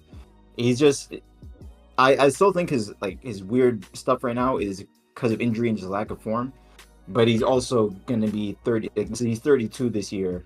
Yeah. How many wingers stay at an elite level in their mid-30s? There aren't many that I can think of on the top of my head. Robin had a pretty long running career, but he had injuries every 2 weeks. I mean, Salah, if he drops into a center forward, because Nunez is not it for you guys. I mean, in my opinion, if you could somehow drop him to center forward and not make him throw him as a winger where he has to just be sprinting from Alisson kicks, Trent throws, like Van Dijk stuff, put him to center forward with the way that he's developed his passing and creating those spaces and stuff like that. I think that would be a good role for him. But again, it's just how much can you get out of it for how long? Yeah, I mean, it all depends on who's the next manager. We have no idea. I might talk about it a bit later, but still at this point, we have no idea who it's going to be. The odds keep changing from one guy to the next. Yeah. So because we don't know what style they're going to be playing, I think more so than a center forward going into this stage of his career, Salah might be perfectly suited for one of those number 10 false wingers in ironically the way Amorim or Xabi Alonso set up in a 3-4-3 type role where the wingers aren't expected to bomb down the line. They're more so as 2 number 10s, like kind of how Wirtz plays for Leverkusen. Like the Wirtz role, how Szoboszlai used to play at Leipzig. Like, I think that would actually fit Salah really, really well because he's in the past few seasons he's been an elite. Kind of what Cole Palmer does for Chelsea. That's on the way. Yeah, essentially. Word. No, fair. I can definitely see that. And we'll see how. I think this summer might be this might be it has the potential to be one of the wildest summers in world football with the especially because of the January. And especially because of January, nothing happened in January. Nothing happened. Yeah, we're due for so many movements. We're due for so many movements across players, managers, regimes, all that stuff. Everything is going to be moving this summer. There's no big clubs. There's no doubt. Bayern, Barca, Liverpool looking for managers. Facts. Some gonna get Russell and United. What do you mean? I mean, that's why didn't you mention United? Hey, all I know is Jose Mourinho's finding employment somewhere, and it's gonna be funny wherever he ends up. That's all I know. If we could sign Mourinho to a 10-day contract just to in the finals and then get rid of him, you know what I'm saying? And then I think that's perfect. I was gonna say something earlier. I think I saw a quote from Mourinho where he said something like, I don't know if this is true or not, so don't quote me on it. But he said something like a lot, like there's about 5 or 6 players that were at United 6 or 7 years ago that I didn't want, and they're still at the club. Oh yeah, that's like, true. I was like, wow, that's crazy. Rashford, It's Luke probably Shaw, true. I'm just wondering. Martial. Yeah. Nah, Pogba's ghost. McTominay. It was McTominay. I think There Pogba's with ghost. Mourinho? Yeah, he Yeah, was. right? Yeah. Nah, insane. We'll see how the summer looks. But in the meantime, we got to talk about one of the most controversial things that have popped up from football this week. Everton and Nottingham Forest. It was 2-0 to Everton, but the talk of the whole story, the narrative of the game, was a lot of these potential penalty calls that were missed, and a huge PGMOL bust up with the club. With Nottingham Forest made a several statements. The first of which started with this one, and I quote: 3 extremely poor decisions, 3 penalties not given, which we simply cannot accept. We warned the PGMOL that the VAR is a Luton fan before the game, but they didn't change him. Our patience has been tested multiple times. Nottingham Forest FC will now consider its options, period. That is very interesting, man. The most important part of that is them warning that it's a Luton fan in there. Like, that's the most important. Like, if they tell you beforehand, okay, the game goes smoothly, that's one thing. They tell you beforehand, and there's 3 penalties from the same player that could have, it's more than a 50-50. One of them, the last one, is easily, there's no chance in hell that that's not a penalty. The last one was comedically bad. The handball is a 75-25, which should be a penalty. And then that first one, it could be viewed, depending on the ref. I understand that's 50-50, but again, 3 decisions, same player, and VAR didn't do absolutely nothing about it. It's definitely not a good look for the Premier League. Terrible look. I think they're all penalties. As you go, each one is gradually worse. Like the one with Reina, I think it's objectively a foul, but it looks kind of soft, but he kicks his heel. I mean, I think they're all penalties. I can see a referee. That handball one, like if we're extrapolating that to the season as a whole, is one of those things that infuriates me so much because there's been no consistency all season long on what's the handball. That's a whole different tangent on them they really need to sit down and spell out this specific incident is a handball, anything else is not, because I thought it was worse than Wan-Bissaka. Between the Wan-Bissaka handball. Yeah, I think it is. I think it is worse than the Wan-Bissaka one. And I still keep going back to the first game of the season, that Lewis Dunk handball against Luton Town that got given from when he slid. Yeah. And I'm pretty sure that was a VAR decision too. Like the on-field referee did not give it. VAR called it back and gave that penalty. And you set your standard. That was match week 1 that you're going to be really strict with handballs, right? Match week 2, what do? That Romero handball against United, they don't give. So there's just been a whole merry-go-round, like roller coaster of nonsense handballs. And then you said the third one. All of these things was actually young. The third penalty incident is one of the most egregious fouls in the box that I've seen. It's literally. I laughed when I saw that not given. Yeah, facts. I can't even come up with a rationale for how you don't call that as a penalty. Dog. Yeah, I don't know, man. We've reached a point where there shouldn't be any English referees there. Like, it should just be. They should all be reffing in Lithuania and Germans, and the Saudi League, Italians. Bro. Like, you can't have these English players. Like, they all are gonna have a bias. All of them. There's not one that's not gonna have any type of bias, and they should just switch. They shouldn't have any English refs roughing the game. At minimum, like, you could have refs that are not predominantly all from like Stockport and Manchester, bro. That would be a nice start. To not have like 90% of your freaking refs come from the heartland of this shit. Like, dog, that's already that's already one thing. But the thing that also is like just double down pissed me off is that just the media response. Again, Sky Sports and all their affiliates and all these clowns, bro. Again, just people talking about it. Again, Mike Deans, the Carragers, all this stuff like that, bro. Martin Howard? Tim Howard said it. Yeah, no, Tim Howard's fine. That's US media. That's US media. I'm talking about the UK. I'm saying NBC here. Their response was terrible. Tim Howard was the only one who seemed kind of with the common consensus. But, like for the most part, though, whether here or in the UK, like you were saying, they've been ridiculous. Yeah, bro. It's and again, like Tim Howard was one. Mark Clattenburg was another person who was like actually giving like I think an objective take he's of employed by Forest. Yeah. Oh, no, I was about to say, is he? Yeah, he has to. He is, yeah. He, I don't know what does he do? What's his role? He's like a referee consultancy. Just for the league or just specifically has been for that? talking about it all season long as like one of the most embarrassing things a club can do to hire a referee to be this kind of consultant thing. He's been making fun of it all season long. Oh, okay. I didn't even know. I didn't see that storyline. I think Forrest said that he came on board to basically consult the club or the team or the coach or whatever on refereeing decisions that had taken place in the past and what they might need to look out for and all that.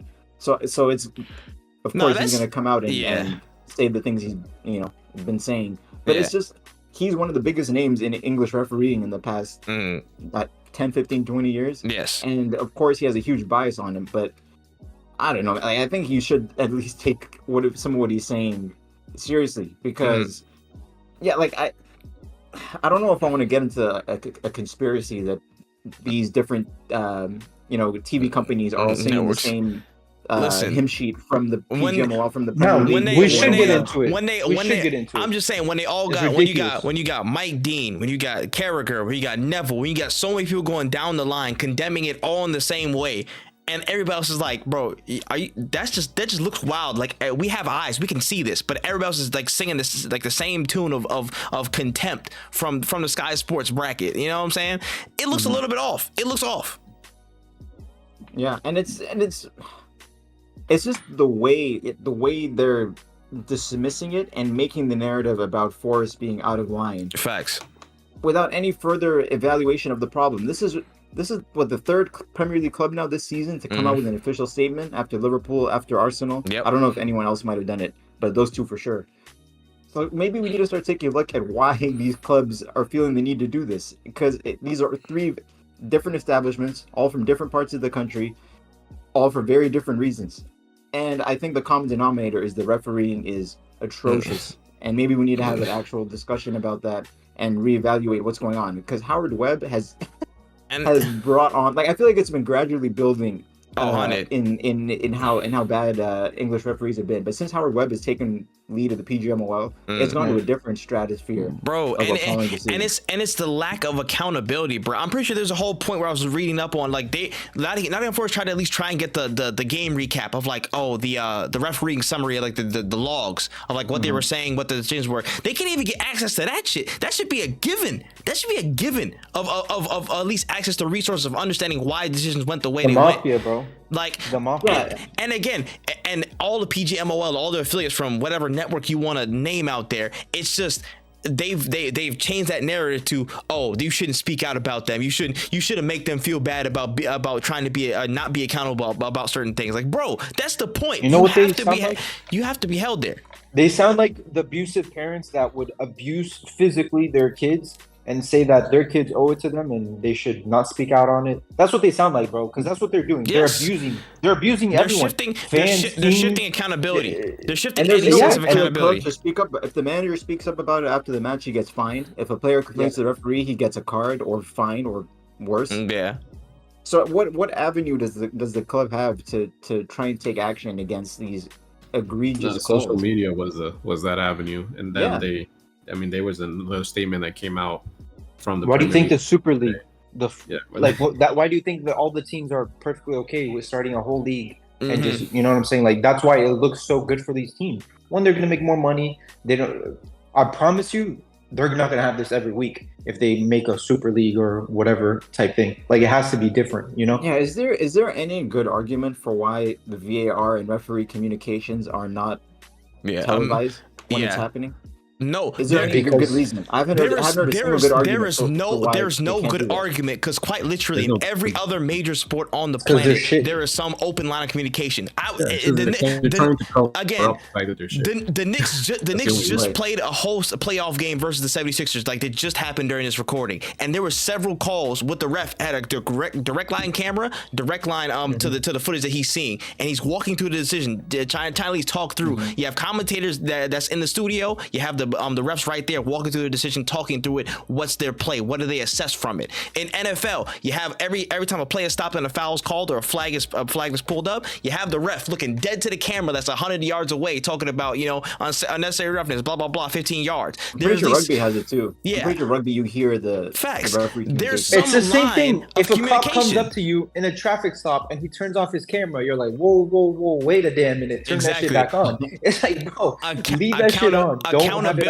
Accountability. Why are you so afraid to have an open line of communication to where everybody else can see it? What are you hiding? And again, at this point, I don't even think it's a level of corruption. It's just increasingly gross incompetence, bro. It just makes no sense how you can't even apply consistency to your own systems. Makes it lean more from incompetence to something and when there's no transparency. Facts, and that just depends on what end of the spectrum, I guess, or what roles are assigned to what. Because I feel like that's why the first actors themselves are gross incompetence, but the people who are like executives and like Howard Webb and stuff, that's the sinister activity of like hiding their incompetence. So it's twofold. You're right. It's twofold. We heard the Liverpool Spurs one. Imagine if we hear that every time. How dumb they all sound. Right? You know what I'm saying? Like that's the reason. It's because they literally sound like. I don't think they want to be exposed on how bad it actually is. And again, that's how it is so bad. Mike Dean did something too. I remember he was like last season or something like that. He was I didn't want to call the penalty or call this because I didn't want to shame the referees or whatever. Who gives a fuck about your shame? Fuck your shame. We want consistency in the game. I think that's a part of it too, though. Like I think the VAR officials don't want to either call out or embarrass or belittle the on-field referee because they're probably all friends. So if there's any reason why they might not call it, they probably won't. There's got to be a higher standard. And there's no where's the professionalism? The vagueness of a clear-cut error. It just, you know what I'm saying? It gives them that thing. It's the leeway to do whatever they want. It's the leeway to do whatever they want instead of act within the actual bounds of objectivity in the game. And that's stupid. That's so stupid to me, bro. Yeah. I love the idea of the challenge rule. Yes. Having each club has 2 challenges per match that they can use. I think that just. But then who goes to the challenge? Who sees it? Like who sees it through the VAR? They're gonna review it. No. But at least then it's such a clear call to a specific action item. It's way harder for the referees to hide behind this. We'll just kind of let the play continue. And their reasoning has to come up in those challenges. Like their line of thought has to come up in those challenges. In my opinion, it has to. It can't just be silence. It can't just be the closer we get. Because the spotlight on it. Like if Everton expose the person in the room. The third Ashley Young foul. And VAR didn't give it, the spotlight would be blinding on whatever reason they must have given. I don't want to hear about the ref chatter through Lee Dixon and John Champion and Peter Drury and stuff. I hate that I have to hear it secondhand from them instead of all the conversation. It's right there. The conversation line is right there between these people. Move them out the way. I want to hear what you're saying. I want to hear what's your objectivity. What's your view. We don't need an interpreter. That probably makes me more angry. It pisses me off. Exactly. It's literally that easy to do. Remove them and add that line of audio into the recording. That's literally it. Add it to the stream, and that's it. But no, it's literally all based on them hiding their hands because they're running their boys club and they're gonna make decisions how they see fit, even if it's wrong, even then they know it's wrong, but they're gonna keep going on and keep stepping because they're too afraid of actual truth and exposure because they know it's bad. They know it's bad. Yeah. It's just shameless, bro. I think the more Premier League clubs they get riled up like Forest, Liverpool, and Arsenal, then it's inevitable that it's going to go to a vote. Something related to VAR and refereeing is going to go to a vote. And if enough teams are fed up with it, then we probably will see a change like that because that's how most changes happen. We need to, bro. We absolutely need it at this point, bro. We need some intervention from, again, the clubs, from other governing bodies. We need FIFA to get. I would love FIFA getting involved in this. Bro. Throw them in there too. I would love to see what's it called? Pierluigi Collina, bro. I would love to see Collina come shape this league up, bro. I would love to see him walk in and tear the FA upside down. PGMOL, tear him a new one, bro. I would absolutely love it. Like it's just shameless. It's just shamelessness, bro. Disgusting. And it's sad that we have to talk about this. So sad. Yep. No one wants to be talking about referees. Facts, bro. Y'all are the least most interesting parts of the game. I respect what y'all do, but I'm not here for you. I'm not paying my money. I'm not waking up at 7:30. Man, what is what's it called? Stuart Atwell on, man. What's Stuart Atwell on? Let me go see what he's doing on 7:30. No.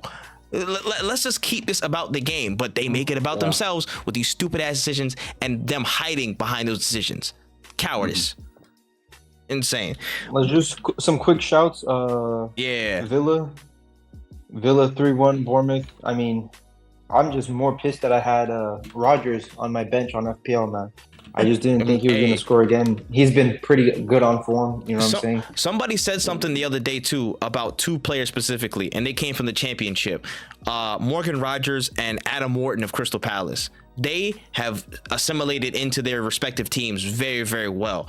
Is it time to put more respect on Championship players coming up to the Prem at this point? Of course. I mean, is a very high quality league. Because I feel like some people still turn their nose up at it. Bro, Ollie Watkins came straight from the Championship to Aston Villa and scored a hat trick against Liverpool in like his first 2 months in the Premier League. Like, you know, it's been a recurring theme. The Championship, the Championship on a pure technical quality level is not far separated from the Premier League for the most part. I feel like a lot of it, the time, it's just like the best team fine details with players or like a mentality thing with players. Yeah, but they're like almost play by player, tech for tech, identical to most Premier League footballers. They don't play for, you know, like Man City and Arsenal. And they don't have the crybaby gene. I think the best Championship team could easily win League One. Not easily, but I think they could compete top 2, top 3. Not the English League One, League bro. Well, that team right now is probably Leicester. So if you think Leicester, I think that's a step too far. Top 3 in League One? I think they could. That's a step too far. I'd say they could. They'll qualify for Champions League mid-table. Yeah. I don't even know about that. I don't even know if I'll go that far. Mid-table in League One? That sounds like a crazy Premier League fan statement. Yeah, I'll say maybe they could do a mid-table thing, but. Yeah, bro, this conversation, don't forget, beginning of the season, Premier League fans were saying where would Brighton finish in Serie A, and they were saying, definitely top 2, top 3, top 4. And the way they smashed up by Roma, but Serie A is different. But this I wouldn't say that about it's so hard to extrapolate like things to other leagues like this on like. That is facts. Yeah, it's that's tough. A tough translation. Yeah, but the Championship players, you got to put respect on their names, man. They doing good work, and Aston Villa, they definitely took care of business. I want to shout out Crystal Palace, bro.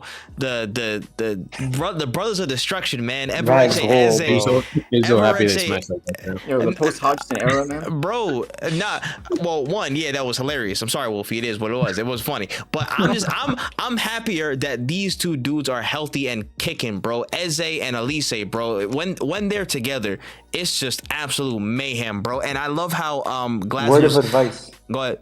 No, you could no. Word of advice to them: don't go to Chelsea or United. Word of advice: do anything. Yes, that's what I'm saying. They're gonna destroy whatever they have going. Don't go. Elise is gonna end up at one of those clubs. At United, possibly. That's the thing that sucks about this partnership. It's not gonna last long. It's not. They're gonna get picked up by somebody. One of them, two, or both of them are gonna go to a different club. I'm surprised they both stayed this summer. I thought at least one of them for sure. I feel like the injury. Well, I don't know. Well, actually, no. Beforehand, yeah, you're right. But the injuries during the season definitely probably played a factor. Heavily linked with City over the summer, wasn't he? Mm-hmm. Yeah, and they got Goku instead. Yeah, but them two, they're just so quality, man. And again, how they're playing in this team, Glasner's just like as they was too. Yeah, as he's probably gonna move, but yeah, they're doing good work, man. And when they're healthy, when they're on job, and Glasner's platforming them so well 30, too, man. So I was about to say almost 30, freaking 20. He's like 26. Well, Rashford's 33, so Ez is definitely almost 30. Put respect on Jean-Philippe Mateta, man. Yeah, Mateta's been cooking too. Hey, he took Edouard's spot. Oh my God. He took Edouard's spot. He's had so much standard before these past like 2 months that he's on his name, and he's shutting people up, man. He's got a brace against West Ham. I think he's at 8 goals in the league right now. Sitting on good form, bro. Shout out to him. Yeah, for real, bro. They're doing his numbers, man. So yeah, shout out to Palace. They did their thing. That's pretty much all I had for those games. I'm cool with moving up to Player of the Week and Fraud of the Week. Yeah. Well, yeah, we can quickly. Unless you want to talk about. Yeah. Want to talk about Arsenal and Chelsea tomorrow? I was about to say, I don't know if We've already to talked say. about that a little bit. I don't know. Okay, that's what I'm saying. I don't really want to talk about Company and Brighton, and you know what I'm saying. Like I will say, I'd rather just skip that. All right, I will say then really quickly. I know Ruben Amorim was the leading link for Liverpool, but that's changed. Yeah. That's changed. It's now West Ham. They said West Ham is now the leader in the race to sign Ruben Amorim. And after, again, all these shock news that Moyes is going to leave at the end of the season, which a lot of West Ham fans are rejoicing. I'm about to say, so what's good with West Ham and him? And where did Liverpool go from there? Since Amorim is kind of like not in their plans, I guess. Yeah, I think his time is up at West Ham. I feel like he's taken them as far as he could possibly take them. He won them their first trophy in how many decades? Like he should leave before it gets really toxic, which I think it might next season if he stays on. And it's crazy, man. Amorim from Liverpool, odds-on favorite at one point to now apparently in talks with West Ham. I have no opinion on this. Like, either way, I can't say I'm hurt by it because I have never watched a Ruben Amorim team play a full match. So I have no real expectation for it either way. What do you guys? Good manager, bro. Really good manager. What do you guys think of like just on paper, the results he's got at Sporting is incredible. Like just from watching his second Liga NOS title with them, and he's also like we talked before about the job he did against Arteta in the Europa League last season. Very good job, bro. How well that translates to one of the top 10 teams in Europe is a whole different story. Yeah, it definitely is different, bro. He might bring Gyökeres, right? Who knows what he gonna do, bro? But I think honestly, West Ham might be it's a safer move, but it might be also a kind of smarter move, also with the pressure of post Klopp. I have no doubt about that. Post Klopp, that's tough for anybody. And he's 39. He's super young. I feel like the way he sets up, he actually has a really like strong defensive mindset, but he also has that capacity to switch things up. I think he's a good fit for West Ham. Honestly, I think he's incredible. He's the type of manager West Ham's needed for years. They've been trying to push off into that. Be an established European club and get a more forward-thinking manager. Yeah. But last time they tried it, they got Pellegrini, who's like 92 years old. So, yeah, I think a young progressive manager with European pedigree, at least to some level, is absolutely ideal for West Ham. And they'll give him some cash to back him. Yeah, he'll make something. He's gonna make something out of whatever they have at West Ham, bro. He'll definitely be a step forward. Word. And how do you guys feel about Zidane links to Bayern or United? Zidane to Bayern? Zidane to United? Or United, yeah. I don't see Zidane ever coming to the Premier League. I think he would be slightly, I think he'd be slightly averse to the Premier League too. I'm not gonna lie. Ineos would have to give him some real incentive to come to the Premier League and to help fix United. I think Petit said that he's been taking English really? Stuff for the past couple of months. So that's why that would be interesting. I've never thought of him as somebody who takes as a manager that takes a lot of risk. And I mean taking the Man United job or Bayern, either risk. of those. I mean, going back to Real Madrid was a risk for him when he did at the time, and he was able to win them La Liga again. Yeah, so that's what I'm saying. I mean, whatever team lands him, it's going to be like a make or break for his managerial career. I mean, he's had an insane thing, but it's like Madrid. That crazy team that they had. He gonna fuck around and ruin the vibes, bro. He had a real good thing going. He's like, man, just drop in, win 3 Champions Leagues, drop out, come back, win a couple things. But I think he is actually the perfect manager for a club like Man United. I feel like United is kind of similar to Real Madrid. That they need a vibes type manager, someone who's just really, really good at the man management and is comfortable with big egos. And can kind of just support them in that, like an Ancelotti type figure. I think is perfect give him something. United. Give him a basic structure to follow. Individual quality. They're just gonna follow him because he's Zidane. He's not gonna. Nobody's gonna question what this man talks about, and they'll move. That aura. I agree. The aura stat go crazy. Yeah, Zidane aura is different. Bro. Yeah. We might see a skinhead Bruno if Zidane. Oof! Imagine that guy bald. That brother. Oh my goodness gracious, bro. To look at. That's insane. But nah, we'll see where it lands. It's gonna be so much movement, bro. In the manager if he gets out of retirement, it'll be interesting. Whichever team he goes to, whichever team he joins, if he comes out of that, I always thought he's just waiting for Didier Deschamps to leave the French job. Yeah. But yeah, we'll see what he does. Which could happen. It's good. But yeah, we'll figure it out. We'll figure it out. Facts. We'll see, man. But yeah, that was a good shout for AC Milan, man. Freely out. But we can move on here. We can get to the predictions part of the show. Talk about next week's games. Some select games that we have in store. We have 5 on tap. You know the drill. Again, we'll pick the fixture. The right result gets 4 points. The right score on top of that gets 14 points. What's it called? We'll have 5 fixtures across. We'll do that. Again, winner gets the power of mute. Losers at the lowest score get the mercy of the mute, or at the mercy of the mute. And we can start with tomorrow's game: Arsenal versus Chelsea at the Emirates Stadium. Damn. Usually I have these written down beforehand, but today I'm going off the dome. I will say Arsenal-Chelsea with no Cole Palmer. I'll go 2-0 Arsenal. Well, and off of that, I also have a 2-goal lead for Arsenal, but 3-1 Arsenal that game. Nicholas Jackson goal for Chelsea. Adrian, that's you. I'll go 2-1 Arsenal. I'm also feeling a 2-1 Arsenal as well, honestly. I don't think we'll score 3. I hope I'm wrong, but I don't think we'll score 3. I have 3-1 Arsenal, sadly. 3-1 Arsenal. All right, gonna knock on wood to try and counter his damn jinx, but we'll keep it forward. Moving on. I think this is Wednesday's game. Merseyside derby. Everton versus Liverpool. We are going into it. Phil shaking his head. What's the score, this is man? cancerous to try and predict. Man, I will say, I'll say a 3-1 Liverpool win. I have the same thing on my book. 3-1 Liverpool. 2-0 Liverpool for me. Mm-hmm. 3-1 Liverpool. You said 2-0, Adrian? 2-0, yeah. 2-0, okay. 2-0 Liverpool.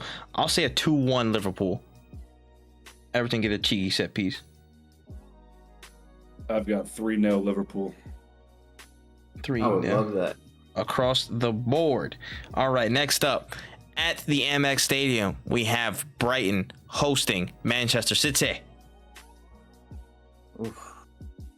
Do I go with what I think or what I hope? So listen, why not both? Let's go for a fantastic 2-2 draw. Hey! Hell no. 4-1 City. And I miss Matoma, man. Facts. It's a shame. I miss him too. I forgot he even existed sometimes. What the fuck? So, I mean, I love the player, but I was just like, man, I can't believe. I feel like it's been ages. Sometimes I read his thesis to feel something, man. Shit, crazy. Yeah, I need to read that sometime before. 3-1 City. He might be 30 for me. He might be 30 next time we see him play. I'm gonna go 2-0 City. I hope not, but you know.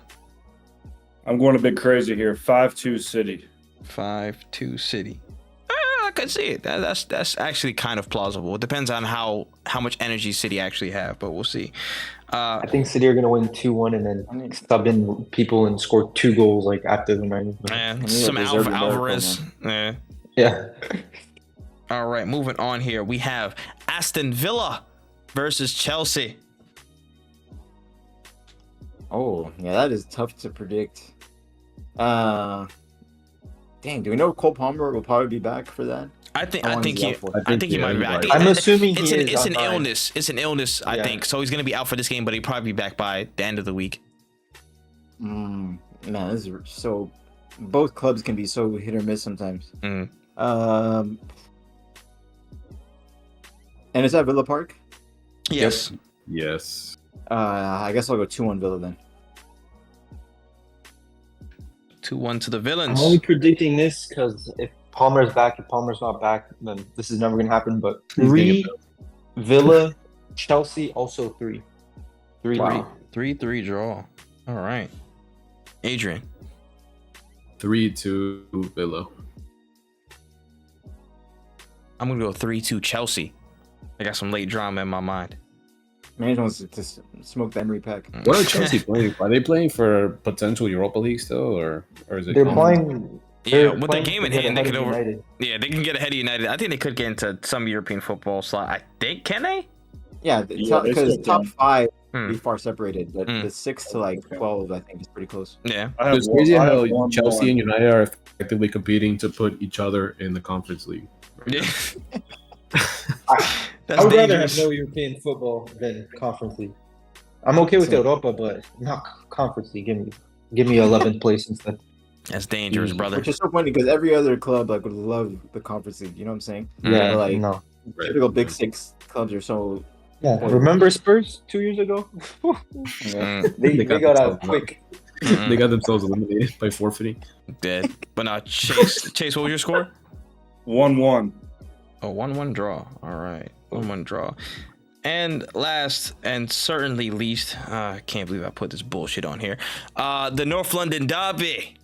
Tottenham Hotspur versus the Arsenal. I'm going to go for a repeat of the Emirates results. 2-2 draw. 2-2 draw.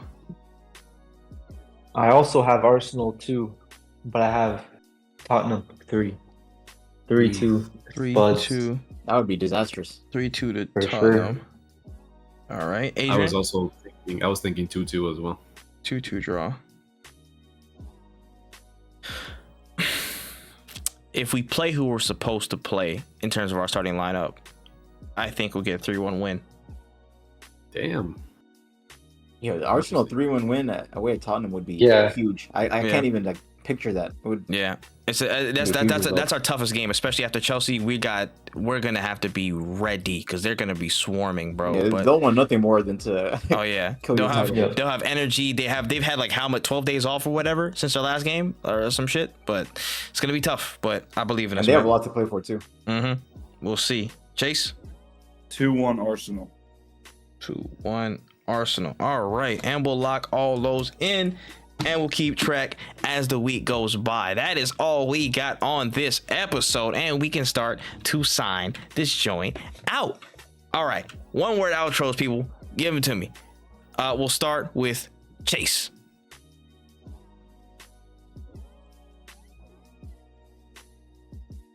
Next season. That is 2 words, so I'm just going to take next. Bro had one job. This guy said 2 words, man. Oh, brother. Oh my god. I'm not going to forget this. Next season. Oh, man. You thought he cooked with that too, man. 1 word response, Gene. I'm going based off of Chase here. I'm boycotting this 1 word bullshit. No, we can say whatever we want to log out. Yes, I got you, Chase. Boycotting 1 word, it's disastrous. We got to go to 2 words minimum, okay? All so right. Yes, that's my. And then my it goes and says 35. In fact, I couldn't even count all those in a sentence, but we'll leave that as it may. What's your outro statement, Adrian? What's your outro statement? Meltdown. All right, he kept it to 1 word. Meltdown. Fairs. Phil, your closing statement. Pray. I hear it. In yours, Trey. To continue 3-2. If you say 1 word, you beat me and Chase out of it. So we'll continue the 1 word. He's praying for Liverpool's success or Arsenal's downfall. Or Arsenal and City's downfall. No, City's downfall. Please, God. That's why I got 2 words. What the? Nah, get out of here. Nah. I didn't keep it 1 word. I didn't say I was gonna keep it 1 word. I didn't say I was sticking to the format. He made up a word. Guess Adrian started. Anyways, that was on purpose. That wasn't Chase. Chase all long and hard to do something else. Anyways, wrap it up. We'll catch you all next week, man. We're Yanks Talk Ball. We'll talk to y'all soon, bro. Peace.